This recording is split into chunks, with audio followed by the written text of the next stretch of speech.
ونستغفره ونؤمن به ونتوكل عليه ونعوذ بالله من شرور أنفسنا ومن سيئات أعمالنا من يهده الله فلا مضل له ومن يضلله فلا هادي له ونشهد أن لا إله إلا الله وحده لا شريك له ونشهد أن سيدنا وحبيبنا وشفيعنا وسندنا ورحمتنا ومولانا محمدا عبده ورسوله أما بعد فأعوذ بالله من الشيطان الرجيم بسم الله الرحمن الرحيم ولا تحسبن الذين قتلوا في سبيل الله أموات بل أحياء عند ربهم يرزقون ده نبی کریم صلی اللہ علیہ وسلم ده سیرت پاک سلسلہ شروع ہوا تیرو دو جمعوں کے دا غزوہ احد بیان میں اکو دا احد غزوہ جہاد پدریم ہجرے کی شویو دا ہجرت پدریم کال پدغا کال باندے دا حضور پاک یو درے واقعی نور پیخے وے یو دا حضرت عمر فاروق رضی اللہ عنہ لور و حضرت حفصہ اغیب سره د حضور پاک د شعبان په میاشت کې نکاح شو حضرت حفصه چې کله کونډه شوه نو عمر فاروق رضی الله عنه حضرت ابوبکر صدیق باندې حضرت ابوبکر صدیق ته وویل چې زما لور حفصه کونډه شوې ده ستا خوښه نو تا ته به په نکاح کړم هغه غږ ونه کړ خاموش پاتې شو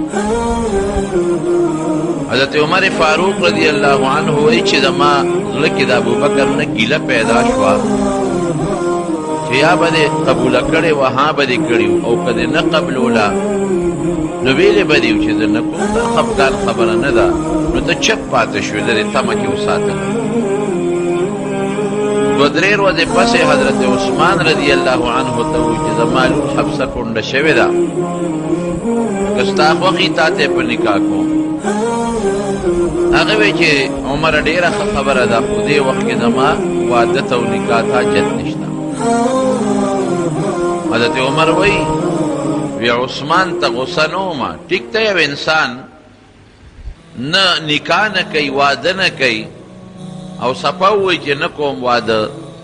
نو د خفګان خبره نه ده خو حضرت ابوبکر صدیق ته په دې غصه هم چې نه یې ښه وکړل نه یې نه وکړل وی چې څه موده تېره شوه نو رسول الله صلی الله علیه وسلم ما نه په خپله مطالبه وکړه د دې خپلې لور د حفصې ما وی ډېر زیات خوشحاله شوم ډېر خوشحاله شوم شکر دی چې زما دا لور د رسول الله صلی الله علیه وسلم په نکاح کې راشي نو د شعبان په میاشت کې د حضرت حفصې رضی الله تعالی عنها د نبی علیه السلام واده شو اوس په شریعت کې تاسو باندې هم دا خبره ناشنا لګېدلې چې یو انسان په خپله چاته وایي لور درکوم دا په شریعت کې منع نه دي نو چا لور پیغله ده او څوک یې خوښ دی د هغه ته ویلی شي د هغه پلار ته ویلی شي د هغه ورور ته ویلی شي چې زما دا لور ده او تاله په نکاح درکوم یا ستا زوی لی ورکوم یا ستا رور لی ورکوم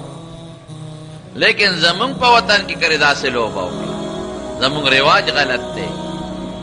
نو بیا ټول عمر هغه جینۍ ته پیغوري ته به ورسره خو کې ښېګړه به ورسره وکړې دا خو لویه ښېګړه ده چې څوک چاته وایي دا لور درکوم په لور اولاد خو څوک تنګېږي نه تا ورسره ښېګړه وکړه دی دې خوښ دی ګوره مینه دی ده ورسره او تا لور ورکړه ټول عمر بیا پیغور کوي وی پلار سره د ډوډۍ دی نه وه پلار نه شوې ساتلی ګوره ما ته یې په نکاح کړې ډوډۍ ورسره نه وه تا کې دا چلو تا کې دا چلو دا کې دا چلو نو ټول عمر هغه جینۍ ته زندګي تباه شي او د پیغور شي په دې سنتو عمل نه شي کولی دې زمانه کې پکار دی چې موږ د حضور پاک په سنت عمل وکړو او رواج د خلکو ګنده غلط رواج د سنت مقابل روان دی. یا نبی علیہ السلام په خپل عمر ته و چې حفصه ګونډه شوې ده که ما ته په نکاح راکړې، ځکه نو چې څوک چاته و چې دا لور په نکاح راکړه. دې کې شریعت کې څه قباحت خو نشته او نه پکې ګناه شته. خو که اوس دې چاته و چې دا لور دې په نکاح را یا دا خور دې په نکاح را، اوهو وګوره که نه د سترګو کې حیا نشته او دا دې ګوره ما ته په مخامخ وي لور په نکاح راکړه، بې حیا دې او زمانه نه شرمېږي او سترګو کې حیا نشته، شل خبرې به درته وکړي. حالانکه شریعت کې په دې کې هیڅ پابندي نشته. قسم دې که موږ د شریعت د حضور پاک په سنت او د صحابو په طریقو عمل وکړو، جون کې مشکلات بني، جون به آسان تېرېږي. موږ ځان ته په خپله زندګي ګرانه کړې ده. نو په 3 هجرې د شعبان په میاشت کې د بیبي حفصې رضی الله تعالی عنها سره نکاح شوه او هغه ام المؤمنین د مسلمانانو مور خدای وګرځوله. هم په دغه 3 هجرې کې د رمضان په میاشت کې د حضور پاک مبارک نوسې حضرت حسن رضی الله تعالی عنہ پیدا شو. په 15 رمضان دی پیدا شوی دی چې د حضور پاک ډیر زیات خوښ او چې څنګه پیدا شو یو بیبي راوړو نبی علیہ السلام ته په غېږ کې کېښود او حضور پاک په خوله مبارکه کې کجوره وچوپله، ګوټي چې ورته خلک وایي، او هغه فوراً د حضرت حسن په خوله کې هغه ګوټي کېښودله. یو بیبي خوب لیدی، وی صاحب یو خطرناک خوب مې لیدی دی. وی څه خوب دی؟ وی خوب مې دا ولید چې ستا نه مې د غوښې یو ټوټه را پرې کړه او غېږ کې مې راته واچوله. ستا نه مې د غوښې یو ټوکړه را پرې کړه او غېږ کې مې راته واچوله. صاحب داسې خطرناک خوب مې لیدلی دی. حضور پاک ورته وی دا خو خطرناک نه دی، دا خو ډېر بختور او برکتي خوب دی. وی د فاطمې به زوی پیدا کېږي، دا ما د غوښې ټوکړه ده او ستا لاس کې به پیدا کېږي، ته به یې دایې او راوړې زما غېږ کې به یې غورځوې. او مقص یو شو د بیبي فاطمې زوی پیدا شو حضرت حسن، هغه بیبي یې خدمت وکړو او راوړې نبي علیه السلام ته یې غېږ کې کېښود. وی دا دې د هغه خوب تعبیر و پته درته ولګېده. دریمه بله واقعه چې پکې پېښه شوه، نو شراب خدای د شوال په میاشت کې حرام کړل. شراب دغې وخته پورې حلال، ولې خلک بلدو دا خو د نشې شی دی. یکدم کې خلکو ته ویلې وې چې هم به مسلماني قبلوې، د بوتانو عبادت به پرېږدې، هم به دا ګناه نه کوې، دا به نه کوې، شراب به نه څکې، نو بیا به خلکو باندې خبره ګرانېدله. نو ورو ورو په قلار قلار خدای پاک شراب حرام کړل په طریقه. لومبی حکم راغی، یسألونک عن الخمر والمیسر قل فیهما اسم کبیر ومنافع للناس. وی یاره ښه شیم نه دی، فایدې هم پکې شته، خو ښه شیم نه دی. ګوره فوراً حرمت رانغی. نو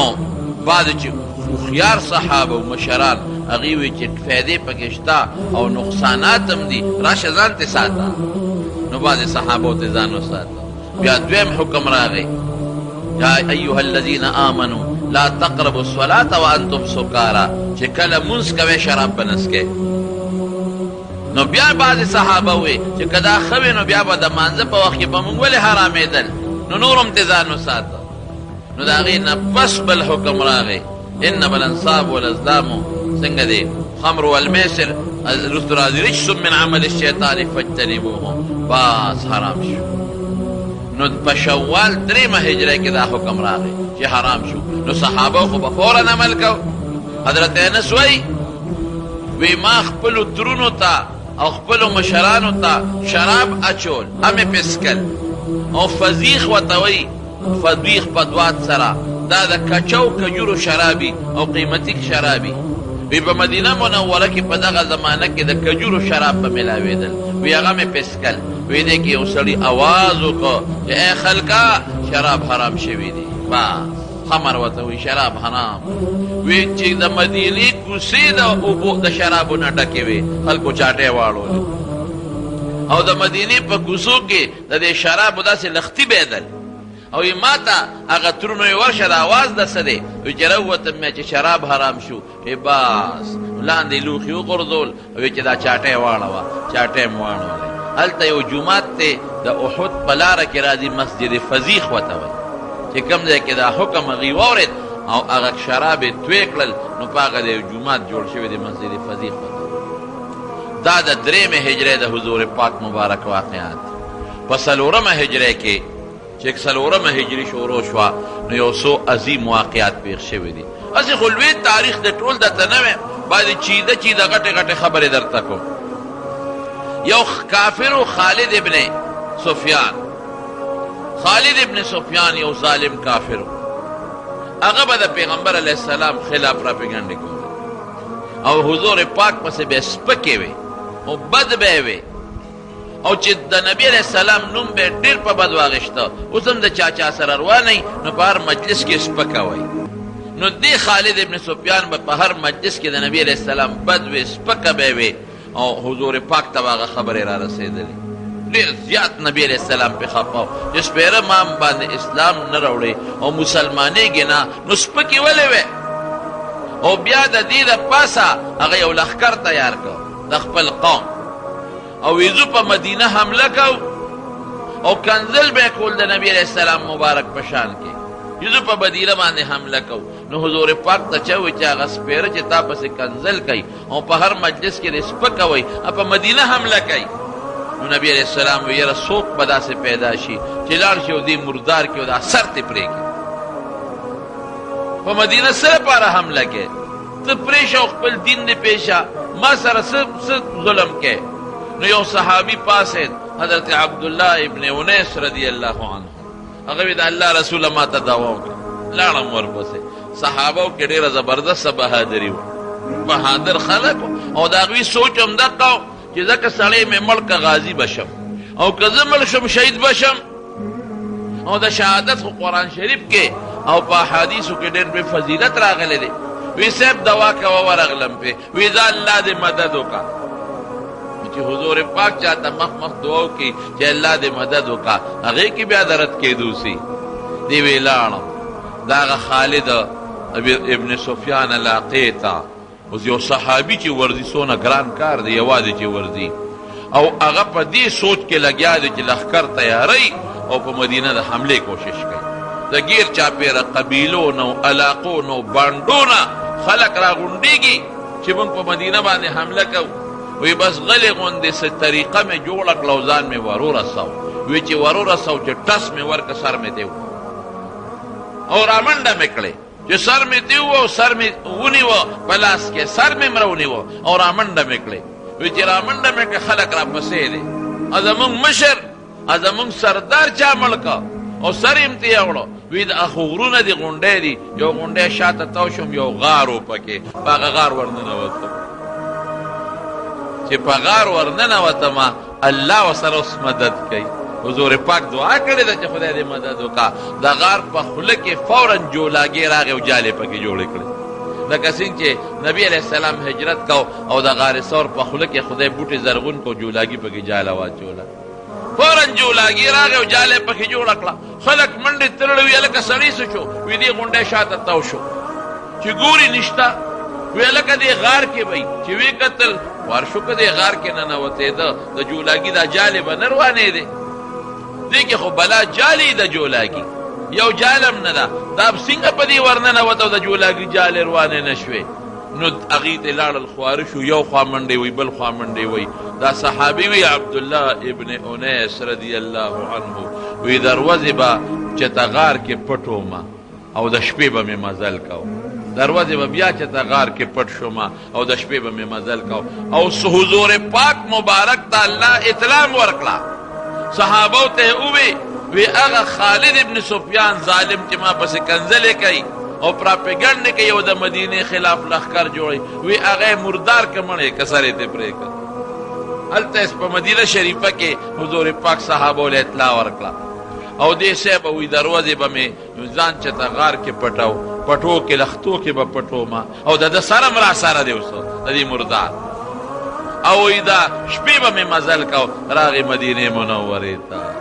چې راورسېد حضور پاک ته هغه سر په مبارک ته هغه سر په خپو کې کېښود. وی صاحب دا د هغه پلیته د هغه خالد ابن سفیان سر دې مې ته پرېږده. نبی علیہ السلام ډېر خوشحاله شو او شکریه د الله ادا کړه او یو کونټی ورسره وه یو کونټه وسره وه هغې دې صحابي له ورکړه عبدالله ابن انیس له وی ها دا کونټه والا تخسر به فی الجنة فإن المتخسرین فی الجنة قلیل وی دا کونټه والا ته به جنت کې په دې کونټه ګرځې دا نه چې ته به ګوډې جنت کې ګوډ شل نشته خدا به ستا یو نښی اوس هم بعضې خلک د فوجانو د جرنیلانو سره او د مشرانو سره یو چوکه غوندې وي یو سټیک ورسره یا بعضې خلکو سره سې د دغه د وجې نه یو چکونټی وي هغه لاس کې داسې تاوی را تاوی په ځمکې نه لګي شوق دپاره یې ساتي نو وی په دا ځه وی جنت کې به دا کونټی لګي او پکې به ګرځي او وی جنت کې کونټو والا خلک ډېر کم دی حضور پاک ورته فرمایي او دویم ورته څه وایي وایي عبدالله ابن انیس وی دا کونټی به ستا د قیامت په ورځ نښی په دې به دې پېژنم قیامت په ورځ به دا کونټی ستا نښی په دې به دې پېژنم دا ستا نښه شوه دغې صحابي حضور پاک مبارک او دعا مې ورته وکړه ډېره دعا مې ورته وکړه د جنت د تلو دعاګانې مې ورته وکړې نو هغه بیا د دې کونټۍ حفاظت کو چې دا رانه ضایع نشي روکه نشي تر مرګه پورې د هغه کونټۍ حفاظت وکړو هغې صحابي او چې کله وفات کېده نو وصیت یې وکړو وی چې ما کله په قبر کې ښخ کړې دا کونټۍ ما سره کېدی نو چې قبر کې کله ښخ کړه نو هغه کونټۍ م ورسره کفن کې کېښوده دفن یې کړه ورسره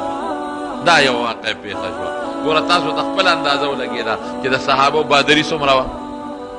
د صحابو د حضور پاک سره مینه څومره وه یک سر په غونډ کلي وردي او د کلي مشر وجني دا خو اسانه خبره نه ده دې کې خو به خپل سر بیلي او بیا څومره مشقت کوي او نبي علیه السلام له ځان را رسوي او بیا حضور پاک د ده د مینې کومه نتیجه ورکوي کونټۍ د حضور پاک چاله چې حضور پاک کوم شی ورکړی دی هغه به پرې فخر کو وی دا مال دا توره مال هغه را کړې ده دا جام مال حضور پاک مبارک را کړی دی صحابه به پرې فخر کو چې دا د رسول الله مبارک نښه ده اوس چې چاله یو سړی په تحفه کې یو شی ورکي پلار ورکي استاد ورکي یو پیر ورکي یو نیک سړی ورکي هغه ځان سره تحفه ساتي که نه ساتي فخر پرې کوي که نه کوي نو چې د دواړو جهانو مبارک سردار یو شی چاله ورکي په هغې به څونه فخر کوي نو یو دا واقع پیښه شو په څلورمه هجرۍ کې بله یو په محرم کې بله یو واقع پیښه شوه په څلورمه هجرۍ کې د سفر په میاشته کې هغه داسې وه چې مدینې منورې ته څه بعضې ظالمان رالل او چې څنګه رالل نو د ظاهر کې خپل اسلام ښکاره که او حضور پاک مبارک ته موږ مسلمانان عدل او قاره د دې خلک رجیع دا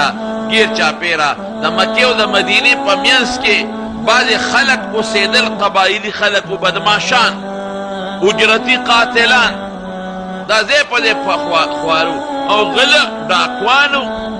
چې قافلې به تلې دوی به لوټ کولې او چې څوک به یې ومنتل مال به یې ترې واخېسته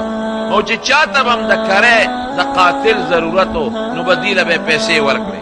دا به ورسره 100 کسان لاړل او جنګونه د بل دپاره به په کرۍ جنګونه کول په پیسو به جنګونه کول د مکې کافران چې کله هم د حضور پاک خلاف هغوی لشکرکشي کړې ده نو دا د کرۍ ټټوان به ورسره دوی له به یې پیسې ورکړې او دوی به پیسې واغېستې بس پیسې به یې ورکولې او مرګونه به یې کول قتلونه به یې کول ډاکې به یې کولې او د نبي علیه السلام خلاف به د مکې خلکو پیسې ورکړې او تورې به ورسره به ګرځېدل نو دا خلک چې دی دا قبایل دوی صلاح وکړه د مکې خلکو ورته ووې چې په بدر کې زمونږ بعضې مشران مسلمانانو وجلي دي او په احد کې زمونږ بعضې مشران مسلمانانو وجلي دي د هغې بدل به راله څنګه والی دې سره په پیسو خبره وکړه هغې وایي داسې کار به وکړو چې لاړ به شو او مونږ به نبي علیه السلام ته کښېنو مونږ به ورته ووایو چې مونږ مسلمانان او بیا به ورته ووایو چې صاحب زمونږ ټول قوم مسلمانېږي یو څو کسان قاریان راکه عالمان چې مونږ یې بوځو زمونږ قوم ته اسلام وښیي نو په دې بهانه به مسلمانان راوچت نو چې راولو نو په تاسو به یې خرڅ کړو پیسې به راکې او تاسو به د خپلو سردارانو چې احد او بدر کې مړي د هغې بدلې به والي وی بس ډېره ښه شو نو یو څو ظالمان لاړل مدینې منورې ته او حضور پاک ته وی صاحب مونږ مسلمانان شوي او زمونږ قوم هم ټول مسلمانېږي ډېره ښه ده حضور پاک خو په اسلام د خلکو خوشحالېده. وی صاحب زمون قوم ډېر دي، تا ته پته ده، او ګیر چاپېره قبایل دي او ډېر په بدعملو کې مبتلا دي. نو که تا یو څو کسان قاریان راکړل چې دا مونږ بوزو او په خپل کلي کې به یې دیره کړو، نو خلکو ته به ایمان او اسلام هم وښیي، ښکلی عقیده او عمل او اخلاق به مو ښیي، ټول خلک به مسلمانان شي. او زمون قوم خو کېږي مسلمانېږي، یو څو کسان راکړه. نبی علیه السلام خوشحاله شو، وی ډېره ښه ده. نو یو 10 قاریان یې ورسره ولېږل. هغه قاریان هغه زمانه کې به قرا او عالمانو، 10 عالمان. هغې وی صاحب دا عاصم خو پکې خامخا راکړه، عاصم ابن ثابت انصاري دی چې ښکلی قاري و، اواز یې ډېر ښه و. او ده په احد کې یو سړی سلافه یو ښځه وه، د هغې پلار یې وجلی و. هغې سلافه ورته ویلي و چې که زما د پلار دا قاتل دا عاصم هم راوسته نو زه به دومره پیسې دله درکوم. نو هغې دې ځکه مطالبه وکړه، وی صاحب د دې عاصم اواز ډېر ښه دی او ښکلی قیرت وی، دې خو پکې خامخا راکړه. حضور پاک وی ډېره ښه ده. دا 10 کسان قاریان دا نبی علیہ السلام دغه خلکو له ورکړل. وی زه هغوی ته مسلماني او دین ښایې او دعوت ته اسلام چلوې او تبلیغ د دین کوې او چې ګیر چاپېره کمې قبیلې ټول ته دین ښایې او پټ ورته حضور پاک یو بله ډیوټي مواله کړه. وی مونږ له لږه جاسوسي د مسلمانانو کوې، ځکه چې ګیر چاپېره دشمنۍ دي او د مکې خلکو سره دشمنۍ دي، نو دا جاسوسي هم کوې. که چېرې مکې والا خلکو بیا په مدینې د حملې اراده کوله یا بلې قبیلې کوله نو مونږ ته به اطلاع را رسوې. هغې وی ښه دا 10 قاریان صاحبان د قرآن لستونکي، دا علما، د صفې خاوندان چې حضور پاک سره په صفه باندې ناستو او د رسول الله صلی الله علیه وسلم نه به دین او قرآن زده کو، دی ورسره کړل. چې لاړل هلته یو قوم بنو نحیان، دا بدماشان ما درته وختي ووې، هغوی ته خو پته وه چې په څه طریقه په دوکه به مسلمانان راولي. دا چې کوم تلي ورپسې د دوی نه یو کس چې د ځان له شو بس بانه باندې، او هغه قوم ته الوي چې 10 مسلمانان هم را روان کړي دي. وی کم ځای دي؟ وی فلان کې ځای ته م را رسولې دي. وی زه ډېره ښه ده. نو 200 بدماشان ورپسې راووتل. دا صحابه خو غریبانان روان دي چې موږ خوشحاله دي چې د دغه علاقې خلک مسلمان شوي دي، موږ ورته دین ښایي، دعوت به ورته ورکو، تبلیغ به وکړو، خوشحاله دي. او هغې 200 کسان ورپسې راوچت شو. نو قدمونو نښو ته ګوري، د قدمونو نښو ته، نو د 10 کسو قدمونو خو پته لګي. وی تاسو نه کوم ځای بیل شوي دی؟ یو کس ته وی دې ځای پورې ورسره زه یو ځای رالم، په دې لاره لاړل. نو هغې ورپسې روان شو. نو یو ځای کې دي کجورې خوړلې وې د صحابه، د مدینې نه ځان سره راوړې وې، د هغې هډوکي پراته چې ویې کتل دوی به پېژندلې کجورې او د کجورو هډوکي به یې پېژندل. هلکه وی دلته یې کجورې خوړلې دي، ښه دې ځای نه مخکې چې ته تللي دي. چې څو پسې لاړل نو صحابو سره میلو شو. او صحابه 10 دي، دا 200 دي، دا بدماشان. او په دې 200 کې 100 تیرانداز دي، د غشو ویشتو والا دي. و چې صحابه ولیدل، اوهو دا خو موږ سره دوکه وشوه، موږ یې په دوکه راوستو، موږ ته خو یې وی چې زموږ قوم مسلمانېږي، دین به ورته ښایې، او دا خو یې راپسې بلا بدماشان لښکر راوسته. نو صحابه یو غونډی و، هغې ته یې وختل. دا 200 کافران ته ګیر چاپېره تو شو، ورته یې وی تاسو خو موږ سره دوکه وکړه. او حضرت عاصم رضی الله عنه د الله په دربار کې سوال وکړ، الله ته لاس اوچت کړ، اللهم اخبر عنا رسولک، خدای خپل پیغمبر زموږ نه خبر کړه. موږ خو ګیر شو، موږ سره خو وسلې نشته، او دا 200 سره مقابله به څنګه کوو؟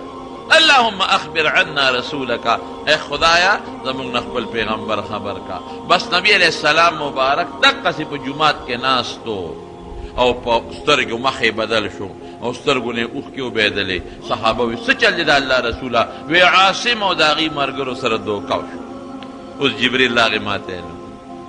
دوکه وشو، ظلم شو او ګیر شو. اوس داسې ځای کې دي چې صحابه مدد لم نشي وررسېدی. خو مکې ته نږدې خلک دی، 100 کیلومیټر مزل دی. ستړي ستومانه خواران ګیر شو، خدایه څه وشو؟ اوس به څه کېږي؟ او غریبانان ستړي دي او غریبانان بے سپلو بے جامو دی او په جدا مقصد لاړل او گیر شو مسافر دی خدایا دا سو شو چې گیر شو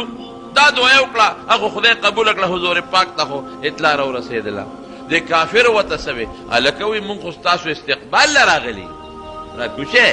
څه درته نه وایو د هغې مقصد دا و چې دا لس جمدي ونیسو نو په مکه باندې په کافرو خرڅ کړو بله پیسې به پرې وګټو او د مکې کافر به د خپلو مشرانو په سر کې یو مړ کړي حضرت عاصم چې دا کم مشهور و هغه دې ورته څه وایي وی مونږ ستاسو استقبال له او ورته وایي استقبال له چې څوک راځي نو تورې راوړي نیزې راوړي استقبال دې ته وایي خیر پوه شو پې ورته وی راکوزېږې به امن درکو زه اسم درته نه وایو حضرت عاصم مرګرو ته وایي وی انی لا انزل فی عهد کافر وی زه خو د کافر امان نه قبلوم د کافر امن نه قبلوم دوکباز دی یوه دوکې را سره دا وکړه چې په دوکې راوستو اوس به مونږ ورته وایو چې مونږ له امن راکړه دویمه دوکه را سره کوي وی بس زه خو به هغې پورې جنګېږم چې تر څو مړ شم ملګرو وی مونږ هم داسې کوو نو جنگ شروع شو نو اوه کسان پکې شهیدان شو یو دغه عاصم شهید شو دا چې کوم یې مشر و او دې عاصم د خدای په دربار کې یو سوال وکړ اللهم انی احمی دینک اليوم خدای زه نن ستا د دین حفاظت کوم دا چې مرم خدای دپاره مرم که اوس مې د کفر کلمه وي غږ هم راته نه کوي خدای نن زه ستا د دین حفاظت کوم فحمی لحمی بعد الموت خدای زه مرګ نه پس زما د غوښو حفاظت وکړي دی ولې وایي دی ځکه وایي چې هغه د چا پلار د په احد کې وجلي و سلافه هغې قسم خوړلی و سلافه بنت سعید هغې قسم خوړلی و وی د عاصم د سر په پوپړی کې به د شراب څکم تر څو چې مې د سر پرې کړي ني او د سر دا کوپړی دا جام مې کوز کړي ني او په دې کې مې شراب نیس کړی نه به صبرېږم هر څونه پیسې چې لګي خو زه به دا چل کوم نو ځکه یې ورته وي چې دا عاصم مونږ له راوله ده ته پته وه نو د یو دویم د څو وی خدایا احمی دینک اليوم زه نن ستا د دین حفاظت دپاره راوتیم فحمی لحمی بعد خدای د مرګ نه پس زما د غوښو حفاظت وکړي زما د وجود حفاظت وکړي او یا الله زما په دې سر کې ستا قرآن پروت د قرآن حافظ دی قاري دی دې سر کې دې مازغو کې ستا قرآن پروت دی نو چې ستا د قرآن په جام کې خدای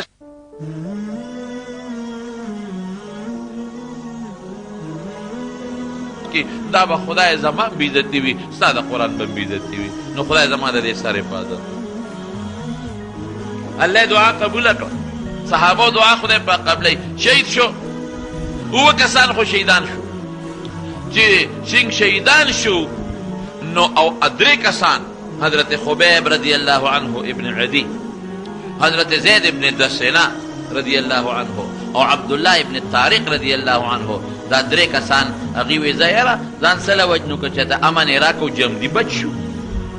وجود خو ډېر خوب دی که نه ځان نو هغې درې واړو ځان ورکړه چې څنګه یې ورکړه نو د عبدالله ابن طارق هغوی تړه پړی راواغېشته لیندې مزې راواغېشته لاسونه یې وله شاته تړل هو هغې وی دا خو م دوکه وکړه ما سره تاسو خو چې امن درکوو او تاسو خو اوس ما تړی وی زه در سره نه ځم جګړه جوړه شوه هغې راښکه دې نه ته هغې راښکه هغه غریب یې ملته شهید کړه باقي دوه کسه پاتې شو حضرت خبیب هغه هم بوته په مکه کې خرڅ کړه او حضرت زید ابن دسنه هم په مکه کې خرڅ کړه او د دې عاصم نه دوی سر پرې کوي چې دا سر یو سو او په هغه سلافه ښځه باندې خرڅ کړو نو خدای څه چل وکړه الله دا تورې مچۍ نه دي دا غټې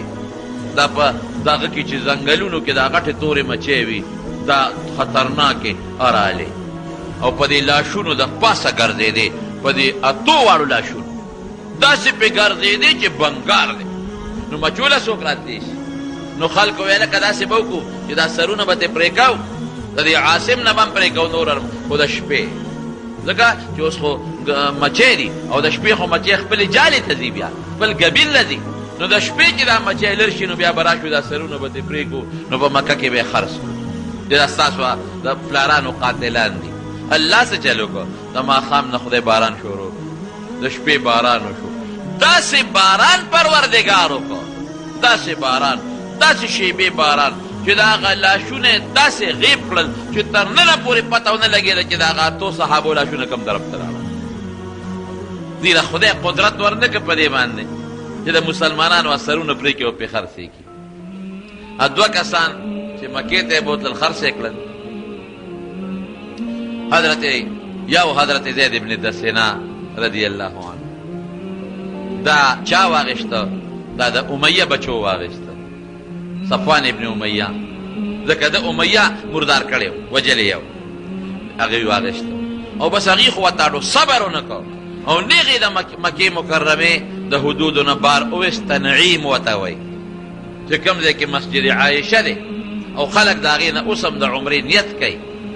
هغې د زمین حل وایي، نو دې هلته زمین حل ته د حرم د حدودو نه بار یې وویسته او هلته کې شهید کړه. او چې کوم وخت کې شهید کوي نو بر یې اوچت کړه او په ستن پورې وتاړه بره او په نیزو یې وسوی چې سات یې وباسي. نو ابو سفیان وله راغی، دغه وخت کې د مکې د کافرانو سردار و، وروسته خدای مسلمان کړی دی، خو دغه وخت کې خو لوی دشمن دی. راغی وی عاصمه وی زیده وی یو ارمان وکړه نو پرېږدو دی، یو ارمان وکړه نو پرېږدو دی. وی څه ارمان وکړم؟ وی داسې ووایه چې ارمان چې زما په دی دلته محمد صلی الله علیه ټکې د خولې نه وباسه پرېږدو دی. او په دې ټکې خو ستاسو دا پیغمبر دلته نه رارسي، خو ته پې خلاصېږې. ځه دقسې ووایه که زما په دی هغه دلته تړلی و او ما د خپلو ښځو بچو سره خوشحالي تېرولی او د سکون ژوند، نو څه ښه به وه دومره ووایه. چې دی ووایي حضرت عاصم بره تړلی شوی دی او په جوش کې راغی. وی ابو سفیان څه دې ووایي؟ وی زما د قسم په خدای وي چې که زما وجود ټوکړې ټوکړې شي دا مې خوښه ده، خو که د حضور پاک خپې مبارکې ته ازغې دننه کېږي نو هم نشم برداشت کولی. یو غله ازغې ورته ننوځي هم نشم برداشت کولی، زرې ټوکړې ټوکړې شم خو چې د هغه خپې ته ازغې او غنه دننه نه شي. دا دې څه خبره وکړه؟ ابو سفیان ملګرو ته وی قسم دی که د محمد داسې ملګري ما لیدلي صلی الله علیه وسلم، داسې جان نثاران، دومره عاشقان، دومره مینې والا. په دې پوټۍ خبره د ده پیغمبر دلته نه راځي خو دې پې خلاصېږي، برداشت نشي کولی د خپل پیغمبر خلاف، د خپل پیغمبر خلاف یوه خبره نشي زغملی. دمارونو نن مونږ څنګه کوو؟ نن کولاو زمونږ د نبي علیه السلام سپکاوي کېږي. د هغه د دین سپکاوي خو د هغه سپکاوي شو که د هغه د دین سپکاوي کېږي. د هغه په مدرسه کې خو د هغه دین ښودلی کېږي، د مدرسې سپکاوي کېږي. د هغه علما خو هم د هغه احادیث او د هغه دین خلکو ته ښیي که نه، هغه علما سپکاوي کېږي. لکه زما د زوی چې څوک سپکوي دا چا سپکه ده؟ زما سپکه ده که او لږ په مخکې لاړ شم زما شاګرد چې څوک سپکوي دا د چا سپکاوی دی؟ زما سپکاوی. نو دا علما خو د پیغمبر شاګردان دي، د هغه دین خلکو ته رسوي. سوچ مونږ نه دی کړی، لږ سوچ سره کار وکړئ. قاریان، حافظان، عالمان دا خو د پیغمبر وارثان او د پیغمبر راوړلی شوي دین خلکو ته ښایي او د پیغمبر مبارک شاګردان دي، خو د شاګرد د شاګرد شاګردان دي. نو د هغه سپکه چې ده دا د چا سپکه ده؟ نو ته څنګه د حضور پاک سره مینه لري؟ مدرسه کې خو د هغه دین ښودلی کېږي. مدرسه کې خو ملا خپل ځان نه څه شی نه دی جوړ کړی، که تنخوا خو غریب په بچي به څه خوري، خامخا به اخلي ته. خو فایده خو یې دا ده چې خلکو ته د حضور پاک دین ورسي، قرآن ورسي، حدیث ورسي، شریعت ورسي، فقه ورسي. دا مقصد دی. نو ګورې یاد وساتئ پیغمبر ته یوازې کنځل کول د پیغمبر سپکه نه ده، هغه د پیغمبر سپکه ده. خو د پیغمبر وارث ته کنځل دا د پیغمبر سپکه ده. د پیغمبر چې کومه مدرسه کې د پیغمبر دین ښودلی کېږي هغه مدرسې سپکه ویل دا هم د پیغمبر مبارک سپکه ده. او چې د حافظان او قاریان چې ته رسئ د هغې سپکه ده هم د پیغمبر سپکه ده. مسلمان چې یې او د حضور پاک سره دې مینه وي، نو چې څوک د حضور پاک د دین خدمت کوي، کومه ځمکه کې د حضور پاک د دین خدمت کېږي، کوم خلک د حضور پاک وارثان دي، د هغه د مخه به د هغې خلکو قدر کوي. دا بس ته ایمان زما رونو. نو هغه حضرت زید ابن دسینه غریب خوی په دې کې شهید کړ. حضرت خبیب ابن عدی رضی الله عنه هغه یو چا باندې خرڅ کړی و. د حارث لور ده وروسته مسلمانه شوې ده. هغه وی مونږ په بیه واغېسته چې موږ به د خپل پلار په قتل کې مړ کړو زموږ پلار یې وجل نو دا حرم اشهر حرم ورته وایي دا محرم په دې کې به دوی دغه نه کو وجل نه کو وی مونږ وی چې دا ورګه دا میاشت تېره شي نو بیا به یې وجنو نو یې مونږ کور تړلی و پړي باندې په زنځیر هم په کور کې تړلی و دا حضرت خبیب رستو بیا چې مسلمانه شوه قصې کوي وی والله ما رأینا اسیرا قط خیرا من خبیب وی قسم دی که د خبیب نه بهترین قیدي مونږ په دې سترګو لیدلي لقد رأيته يوما يأكل عنبا ويورز ما ولد چې انګور یې خوړل وما بمکة من سب او په دغه زمانه کې په مکه مکرمه کې میوه هم نه وه وی وانه لموثق بالحدید او دی په زنځیر هم تړلی شوی دی د اوسپنې په زنځیر نو مکه کې میوه هم نشته او د اوسپنې په زنځیر تړلی شوی دی نو دې میوې پسې کم خواله مونږ خو نه ورکوړی زمونږ خو دشمن دی مکه کې میوه هم نشته وانه لرزق رزقه الله خبیبا وی دا هغه روزي وه چې خدای حضرت خبیب له ورکول انګور به وله خدای غونچک ورکا بی بی مریم معشومه ده هغې له خدای پاک وه دروازه دننه جرنده دروازه دننه روزي ورکوله که به یې نه ورکوله دا هغه الله ورکوله نو چې کله مونږ دې وجه وی د مرګ نه مخکې د مونږ ته وی چې یو چاړه راکېراله چې زه په هغې خپل صفحې وکړم وی ما ولې یو چاړه ورکړه نو زه د کور کار مې کو په هغې کې مصروفه شوم وی د ما یو ماشوم بچی و په خلقو سره ورو ته دې خبیب له ور ورسېد وی چې ور ورسېده دا د ما ماشوم بچی وی چې ما داسې د کور د کار نه وکتل وی د ما هغه ماشوم بچی اوس خبیب دقسې پرون کې نولی دی او وی چاړه مو سره کولاو ده وی بس ما فریاد شروع کو چې دا سو شو دشمن مې دی اوسې بوزو او وجنو یې او زما بچی وله خدای وروسته دا سو شو او چاړه مې ورکړې ده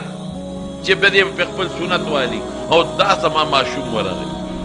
ورکه بل کس وی که نه په دې ماشوم یې ځان بچ کولی شو بس ویلی به چې ما پرېږدی که دا ماشوم نه لالالو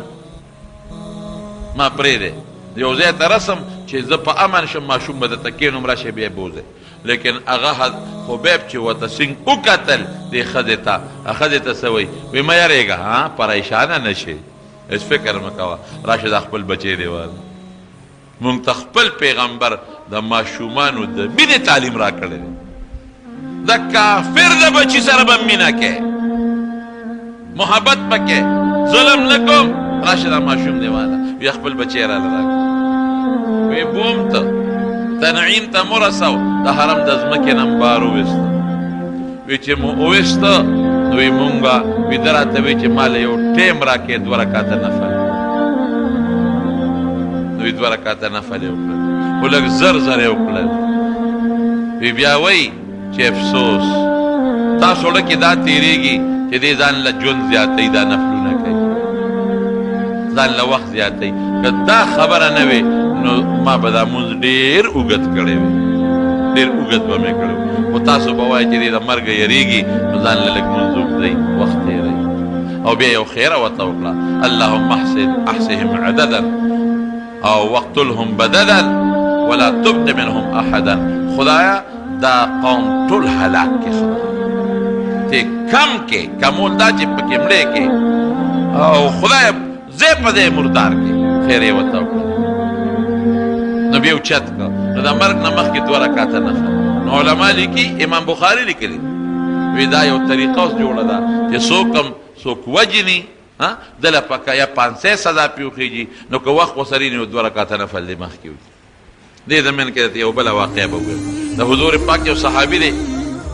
حضرت زید ابن حارثه مشهور صحابي دی زید ابن حارثه طائف ته تللی د طائف نه چې واپس را روانو نو پخوا خو سورلی چا سره نه اوس موټر یې خلک په کرې نیسي نو د یو قچر یو سړی هغه سره قچر و نو ده ورته هغه ورته ویل که چېرته ځې مکې ته وي زه به دې بوځم کرۍ راکړه که وي ډېره ښه د زید ابن او دا د حضور پاک په ژوند کې دا خبره ده. نو زید ابن حارثه رضی الله عنه ورته ډېره ښه ده، دومره قریبه درکړم ما ځان سره په دې څاروي بولو. راسور یې کړ. چې راسور یې کړ راته نو یو خطرناک ځنګل او شاړې علاقې وې، هلته راورسېده. زید ابن حارثه و چې او ما په خپله دا لارې په دې سفر کې ولیدل، ډېرې شاړې اوږدې او د غرونو منځ کې خطرناکې لارې وی چې څنګه رالم او دې شړې علاقې ته راورسېدم نو دی په دې د انسان پوپړی اندامونه پراته دي. بس وی ډېر زیات ویرېدم او وی دې سړي ټوپ کړې د هغه قچر نه او یو غټه چاړه یې راوویسته. وی ما ورته وی چې په ما څه کې خو چې څه مال را سره نو هغه مال به دله درکړم او ما پرېږده. وی نه بیا خو د ما د پته ولګي خلکو ته چې لاړ شي خو د ما ځای به ښیي، اول به تا وجنم وروسته به دنه مال اخلم. وی مې چې ښه ده یو 2 رکعاتو نفلو مقرره کړه. وی هغه غل وخندل په خلطه. وی چې دا څومره دلته مړه پراته دي دا ټولو مونځونه کړي دي خو مونځ رانه څوک نه دي بچ کړی،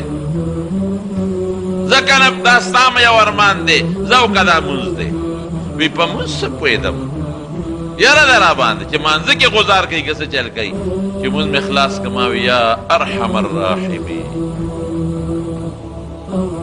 وی چې بیا ما وی یا ارحم الراحمین وی یو غیبي اواز راغی او وی دې سړي ته وی چې مه وه. وی دې سړي داسې یو خوا بل خوا کتل چې د اواز د چا وی ما بیا وی یا ارحم الراحمین. وی بیا یو غیبي اواز راغی او دې سړي ته وی چې مه واګورې. وی ما چې زه مدد نه خو جوړ څوک راغی او دې سړي چې د اواز به شو یو خوا بل خوا به دې غل کتل. وی بیا ما وی یا ارحم الراحمین. وی چې دریم ځل مې وی وی سړی یو سړی مې ولید او سړي سره نیزه ده او د نیزې په خوله کې اور بلیږي. وی چې دې سړي ولیده نو دی ورته ور مخامخ شو. وی بس هغه په هغه نیزه وو، وی داسې په نیزه وو چې پړ مخ یې وغورځېد او د اور شغلې ته وختې مردار شو. وی زه خوشحاله شوم هغه سړی چې د غیبو نه راښکاره شو نیزې والا. وی ما ورته چې ته څوک یې خدای د سره خوب وکړه زه خو د لوی غمه بچ کړم. وی ما ته وی چې زه د الله فرشته یم، تا چې مونځ وکړه او تا اواز وکړه یا ارحم الراحمین نو زه په اووم اسمان کې وم. د هغه ځای نه مې ول اواز ورکړه چې مه وه چې دوباره د ارحم یا ارحم الراحمین ووې نو زه په لومبي اسمان کې وم. نو بیا مې ول اواز ورکړه چې ګورې مه کوه. نو چې په درې باره د یا ارحم الراحمین ووې نو دقه ستا خواله رسېدلم سړی به دله مړ کړه. اوس یو حدیث ته ویل نبی کریم صلی الله علیه وسلم فرمایي وی چې چا درې ځله ووي یا ارحم الراحمین یا ارحم الراحمین یا ارحم الراحمین وی هغه فرشته دې سړي له اواز ورکوي چې بنده الله درته متوجه دې څه دې غواړې الله درته متوجه شابه څه چې غواړې نو څوک بعض علما دا په اسماء صفتیه او اعظمیو کې هم شماري، اسم اعظم نه هم شماري. خیالم راغی نو دا مونځ ډېر لوی برکت دی خو چې خشوع خضوع سره او الله ته چې اواز دې وکړه نو پروردګار په دې خپل بنده ډېر خفه کېږي خو چې دړه نه دی ورته اواز ګورې وکړه چې دړه اواز دي نو خیر دې غریب خدا خیره ورته وکړه اوچته یې کوې تړه او چې ویې تړه نو شروع یې په نیزو او په غشو وکړه. نو د یو شعر ووی ولست ابالي حين اقتل مسلما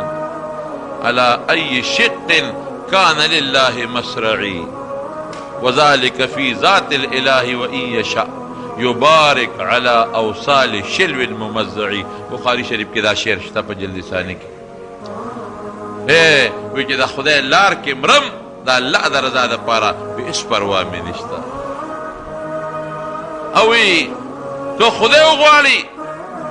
نو زما په دې ټوټې ټوټې اندامونو کې به خدای برکت او خیر واچوي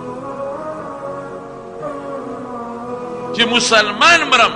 هېڅ پروا مې نشته. لست ابالي حين اقتل مسلما على اي شق كان لله. په هر طرف چې پرېوتم پروا مې نشته، پړ مخې په شاوکه په ډډه خو چې د الله دپاره مرم نو پروا مې نشته. ولې صحابو ته پته و شهادت به خدای راکړي د شهید خو ډېره لویه مرتبه ده وذلک فی ذات او زما د عمر خو د الله دپاره دی د الله د رضا دپاره دی چې خدای وغواړي زما ټوټې ټوټې نامونو کې خدای برکت واچي صحابه ګزارونه یې پرې وکړل شهید شو غریب خو ده هم یو ټکې ووی دی چې کله مړ کېده نو ده یو اواز وکړ الله وی څوک شته نه چې زما خبر زما سلام رسول الله ته ورسوي صلی الله علیه وسلم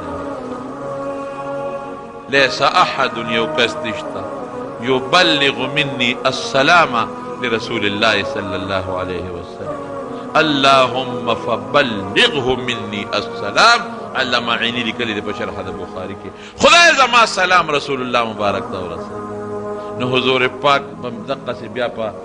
محراب کې ناست او فورا یې سترګو نه اوښکې وبهېدې وی وعلیک السلام یا حبیب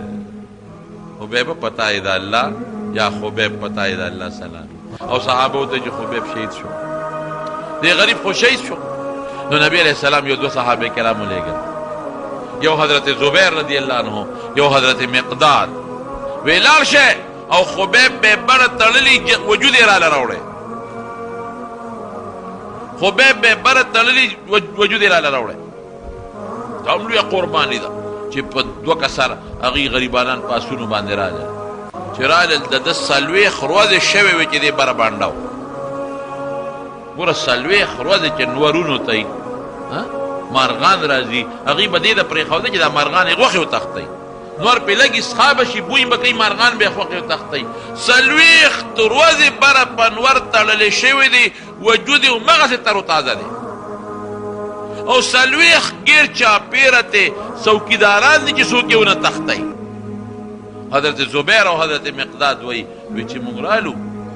ومو کتل وی څوکیداران دي وی ما ورته ملګري ته وی راځه که وجدي مونږ دې مړه شو خو شهیدان به شو که نه خو حضور پاک وی راویست پړی د هغه خبره منو وی نیغ پې ورلو شپه ده اوسه وی وجود مله راوسپړده تر و تازه تر او د مکې ګرمي څومره سختی وجود مولا راوسپړده او ځای مو وله مخکې په یو اس برابر کړی په هغې مو وله وجود هغه لاش کېښوده او یې بس راو تښتېدو رالو هغوی ویاړو راته نېغ نېغ کتلو مونږ یې ونه لیدو وی چې وجود م وله راوړه وی چې سار نور ولګېد چې ویې کتل هلکه سړی نشته یا لکه څه شو د اسونو خپې موجود یا لکه تاسو خوبونه کول سړی د نه غونډې یوړه څلوېښتو کسانو نه څنګه سړی یوړه وی راپسې شو نو وی زمونږ اس خو درونو ځکه لاش پې پروت و منډه یې نه شوه والې وی دوی راپسې را رسېدل وی چې راپس حافظ ابن حجر په بدایه و نهایه کې لیکلی دي او حافظ ابن حجر په فتح الباري په شرح د بخاري کې هم لیکلی دي دا حواله درکړو ځکه ډېر خلک د اولیاء او کرامت نه مني دا حواله مې ځکه دله درکړه وی چې څنګه دوی را نږدې شو وی ما وی مونږ وی چې دا خو اوس مونږ هم ګیرېږو وی د لاش هم واغېشت او په ځمکه هم کېښود چې بس د خدای دې اسره شه او مونږ خو د نه ځو چې ځان اوس بچ کړو چې لاش څنګه په ځمکه کېښود ځمکه وشلېده او لاش پکې وردننه شو بلیع الارض وته بلیع الارض راغی نبی علیہ السلام ته بس وی دغه مقصد او ځمکې قبول که خبره نشته ولا تحسبن الذين قتلوا في سبيل الله اموات دا الله لار کې چې شهیدان شي مړې ورته مه وایه عرفي مړ خو دی عرف کې خو مړ دی جنازه به پې کې کفن به ورکې دعا به ورته کې خو دا مطلب چې د عند بل عند هو څنګه دی بل هم احیاء جمدي دي عند ربهم يرزقون ژوند او مرګ د چا په لاس کې دی مرګ یې پرې راوست مرګ نه پسې ولا بیا ژوند ورکړه او الله روزي ورکړي تاسو خپل اندازه ولګوئ دی نه چې څلوېښت ورځې یو ځای کې یو سړی باندې ورونه دي پې لګي د پاسه دی څښا کېږي نه او بیا ځمکې شلېږي او پکې وردن نه کېږي او بل صحابي ته ګوره خدای د سر حفاظت کوي بخاري کې دی د بخاري حدیث دی چې الله تعالی تورې مچۍ راوستې دا ډمبرې مچۍ او د پاسه پې ګرځېدلې او د هغوی نه خدای وساتي ولې دعا یې وکړله دا د هغه یو بزرګي او یو کرامت شو او د بیا اوبه رالې باران او لاشونه یې وله غیب کړل د مارونو یو خو د شهید مقام معلوم شو چې د شهداو د خدای په نسبت مقام دی یو حدیث پاک کې راځي د شهداو متعلق راځي ارواحهم فی جوف طیر خضر د شهداو روحونه به د یو شنې الوتکې پکې پراتی یو شین کرسی بی او یو شنه الوتکه بی او لکه جس شو مثلا بل شی شو داسې جزونه خو نشته په جنت کې خو د الوتو یو شی شو هغې کې به دا روح پروتي لها قنادیل معلقه تحت العرش د الله د عرش لاندې به د هغې جالې بی د هغې ځای هلته به دا روحونه پراتی تسرح من الجنة حيث شاءت چې کوم ځای خوښه وي نو په جنت کې به چکرې لګوي د شهید دا مقام دی د خدای په نس ولې د الله په لار کې د خدای د دین دپاره یو سړی ځان قربان کړي او د حضور پاک د محبت دپاره یو سړی ځان قربان کړي د حضور پاک او بیا د نبي علیه السلام په حکم ځان قربان کړي خو دغه دین خو د دغه قربانو برکت دی چې ما ته رسېدلی دی که که صحابو دا شهادتونه نه وي شوي او دا جهادونه یې نه وي کړي او دا قربانۍ یې نه وي کړي دا دین به موږ ته څنګه رارسېده او په اسانه نه رارسېده نو دا د صحابو قرباني د دین دپاره محنت او د صحابو لوی شان او بهادري او د خدای د صحابو سره مینه او محبت او د مرګ نه پس د هغې د لاشونو حفاظت دا د دین د حقانیت نښه د حضور پاک د دین د حقانیت نښه د حضور پاک د حقانیت نښه او د اسلام د سچایۍ نښه او د بلندۍ نښه او د هغې قربانۍ نو دا څو خبرې مې ستاسو خدمت کې عرض کړلې په دغه بنیاد د حضور پاک سناسر سیرت د هغې حالات د هغې د صحابو او د شهادت متعلق یو څو خبرې مې دا یوه خبره ده تاسو ته پته ده چې زموږ په دې جومات کې د حافظانو او د قاریانو او د ناظرې درسونه روان دي موږ دویم چت هم دې دپاره جوړ کړو چې د الله د قرآن خدمت پکې کړي او د الله د دین خدمت پکې کړي په هېڅ قسمه موږ تاسو ته پته نه وله چندې غواړو او نه وله د خلکو نه پیسې غواړو تاسو ته معلومه ده دا ستاسو د جمعې په ورځ چې له 100 روپۍ راغونډېږي په دې باندې د جومات خدمت هم کېږي او د ماشومانو خدمت هم کېږي نو د هغې ماشومان یو څو ماشومان فارغ شوي دي د 9 په ورځ باندې د هغې دستاربندي وي دلته د هغه وړو د 9 په ورځ راتلونکې 9 په ورځ باندې به د هغوی دستاربندي وي 3 بجې د 3 بجو نه د مازدیګر د بانګه پورې مازدیګر مانځه پورې راتلونکې 9 ورځ 3 بجې د مازدیګر د بانګه پورې نو تاسو خو زموږ د جمعې مبتدیان هم یې او ستاسو روپۍ او په 2 روپۍ دا مدرسه چلیږي هم چې تاسو کوئ نور خو موږ نه چندې غواړو چې سوالونه وله کوو او خدای پاک یې چلی او تاسو خوش قسمت تاسو هم خوش قسمت چې تاسو په دغه 2 روپۍ د خدای د قرآن دلته خدمت کېږي او د دې محلې خلک هم خوش قسمت دی د دې محلې خلک دا هم خوش قسمت دی چې د دې په دې محله کې ځکه د محلې خلک یې خدمت کوي که محلې خلک هم خدمت کوي او جومات ته د محلې د خلکو دی نو د محلې خلک هم خوش قسمت دي چې الله تعالی د هغې په ګوڼ کې د هغې په جومات کې د قرآن شریف دغه یو لوی خدمت روان کړی دی نو چې څومره دوستان یې د راتلونکې 9 په ورځ باندې 3 بجې انشاءالله دغه ماشومانو سره په دا خوشحالۍ کې ځان شریک کړي ښه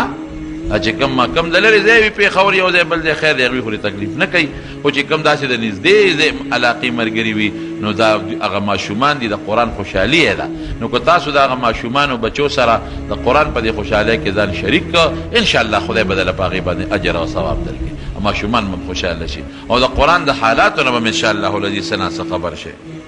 ښه جي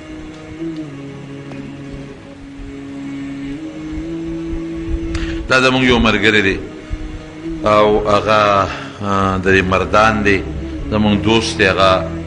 سربلند جي صاحب نو دی هغې باندې څه درد راغلی دی او اپریشن یې وله کړی دی الله دې وله روغ صحت ورکړي رب العالمین دې وله شفا ورکړي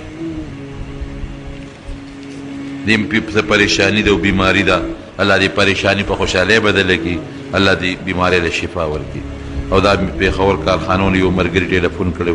چې څوک بیماران دي خدای ټول له شفا ورکړي دا هم د پریشانو دپاره دي نه په لاسونو باندې د قبرونو یا په دانو باندې خاورې دا ما چې په شریعت کې دا منع دي ښه که زیارتونو سره اسی زیارت القبور له ځای د نیکانو خلکو قبرونو له تلل یا زیارت القبور له تلل ثابت دي او دعا ورته کوې نفل کوې او د قبرونو خاورې یا کاڼي په ځان مګل او دا په شریعت کې بالکل منع دي هغه کار به کوو چې موږ ته کوم رسول الله مبارک ویلي خپل سوچونه منع کړو دعا وکړئ رب العالمین خدای ته دغه صحابه کرامو چې د دین دپاره کومې قربانۍ ورکړې دي خدای دغه دین له کامیابي ورکې کامراني وله ورکې او ته دا دین خور کې او خدای د دې دین حفاظت وکړي اله العالمین مونږ د دغه صحابو په نقش قدم باندې روان کې د حضور پاک تابعداري مناسبه کې د شیطان او د ګناه نه پروردګار او د هغې د اسبابو نه وساتې الله په زړه کې د دین مینه محبت واچوي څوک چې مریضان دي ته وله شفا ورکړي دغه رور چې د اپریشن د مثانې یې کړی دی هغه ته هم دعا کوي چې خدای وله شفا ورکړي روغ صحت وله خدای پاک ورکړي نور که بیماران دي په کورونو اسپتالونو کې الله ټول له صحتونه ورکړي څوک په پریشانو کې مبتلي خدای پریشانۍ وله په خوشحالو بدلې کړي که څوک قرضداري قرضونه اخلاص کړي پروردګاره زموږ د دواړو جهانو خیر نصیب کړي بچي مو نیک عمله صالحان لوی کړي او د لوفرو نه وساتې په خپلو مقصدونو کې کامیاب کړي مشران او مردگان هم خدای مغفرت نصیب کړي حاضر جمع کې څومره مسلمانان دوستان دي تی د خیر او د برکت زندگی نصیبه کړي د کاروباري رونو په کاروبار کې برکت واچوي ځمکو چې څوک کري د هغې په زراعت کې برکت واچوي د چا روزګار نی د حلالو ښه روزګار وله ورکړي او تم د چا څه حاجتونه تی وله حاجتونه قبول کړي او آخر وخت کې په مړي دا کریمه نصیب کړي لا اله الا الله